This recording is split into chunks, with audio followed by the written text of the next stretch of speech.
Hari ini hadir bersama kita Ibu Susana dari Kabupaten Bogor. Ia bekerja sebagai buruh harian, mengupas bawang dengan upah Rp700.000 per kilogram.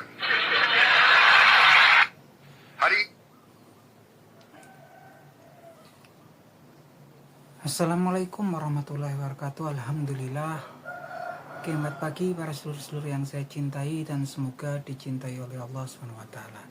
Para sedulur, tadi di awal ada potongan video yang merupakan pidato kenegaraan daripada presiden kita tercinta Bapak Prabowo Subianto. Nah, teman-teman, di situ ada sesuatu yang saya ngerasa janggal dan saya ngerasa prihatin ya teman-teman. Kenapa?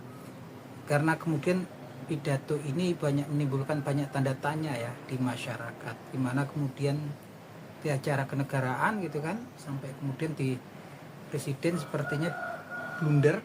Saya nggak tahu apakah blunder atau salah omong atau salah informasi ya, mengungkapkan bahwasanya mengupas bawang putih atau bawang merah itu upahnya, dapatkan upah di negeri kita per kilonya 700.000. Kayak sesuatu hal kecil sih, yang sepele dan nggak penting, tapi kalau kita nginget lagi, beliau itu presiden kita. Ibaratnya kalau kita itu naik bus, kita itu penumpang gitu kan, dan beliau adalah sopirnya, drivernya gitu kan. Walaupun itu cuma hal kecil gitu kan, tapi kemudian hal-hal yang seperti ini kan memang kemudian tersebar ke seluruh pelosok wilayah Indonesia gitu kan. Kemudian orang-orang bertanya-tanya bahkan gitu kan, memang harga bawang putih itu berapa? Kalau ongkos upah saja 700.000, sepertinya nggak masuk akal gitu kan. Nggak masuk akal, jelas it doesn't make sense gitu kan. Bawang putihnya mungkin harganya 40.000, ongkos kupasnya 700.000 gitu kan. Bisa jadi itu salah omong, bisa jadi itu blunder, bisa jadi juga salah informasi. Tapi lagi-lagi ini kan memang kemudian event yang dilihat, ditonton oleh seluruh masyarakat warga negara Indonesia yang seperti penumpang bus. Penumpang bus itu berharap drivernya itu betul-betul cool, drivernya itu betul-betul bikin hati kita semua penumpangnya itu tentram gitu kan. Walaupun lagi-lagi itu hal sepele ya, banyak orang itu hal sepele, mungkin bisa jadi Pak Prabowo salah omong. Saya nggak ngerti gitu kan, apalagi kemudian ada usulan untuk dual nationality ya, bahwasanya our government, pemerintah kita mengusulkan pada parlemen member untuk membahas tentang kemungkinan kewarganegaraan ganda. Kalau menurut saya sih segala sesuatu pasti ada positif dan negatifnya, tapi kalau kemudian dua nationality itu sangat berbahaya tentunya untuk negara-negara yang memang kemudian masyarakatnya, sosial ekonominya masih lemah gitu kan. Kenapa gitu kan? Kita bisa lihat banyak orang asing yang memang berusaha tinggal di Indonesia dan mereka bukan warga negara Indonesia. Kadang-kadang di beberapa daerah mereka tetap berusaha kemudian pengen punya tanah, pengen punya bangunan di sini, walaupun mereka melakukannya dengan trik-trik seperti mungkin menikah dengan warga lokal gitu kan, yang nikahnya itu kemudian untuk menyiasati memiliki lahan kepemilikan di sini, dan itu sudah jadi rahasia umum ya teman-teman. Cuman memang kemudian apalagi kalau mereka kemudian punya kesempatan kewarganegaraan ganda, tentunya banyak saudara-saudara kita di wilayah-wilayah memang kemudian pendapatannya masih middle lower, menengah ke bawah gitu kan.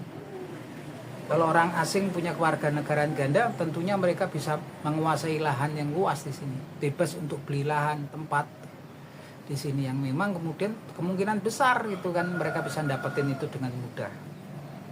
Itu memang salah satu efeknya ya teman-teman gitu kan. Orang-orang Amerika, orang Mid East itu kesulitan kalau punya pulau, punya tanah di sini ya, karena kalau mereka itu kewarganegaraan tunggal, pastinya mereka nggak mau nanggalin kewarganegaraan mereka, walaupun mereka suka tinggal di beberapa area wilayah di Indonesia. Tapi kalau kemudian mereka punya kesempatan kewarganegaraan ganda, bisa jadi penguasaan lahan, kepemilikan lahan, karena masih banyak masyarakat kita yang memang ekonominya lemah. Ketika ekonomi lemah, ketika masalah ekonomi, kemungkinan besar mereka akan jual lahan, jual tempat. Itu kan udah terjadi di mana-mana. Saya lagi-lagi nggak ngerti, saya juga prihatin sebagai warga negara saya sangat nandes prihatin ya.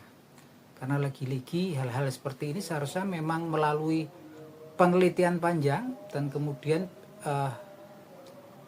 diskusi ya, baik dengan dari eksekutif ke pemerintah dengan legislatif, karena memang hal-hal seperti ini suatu keputusan yang sangat vital untuk negara kita. Walaupun lagi-lagi kalau orang saat ini memang nggak begitu care, karena memang masyarakat kita saat ini ya sudah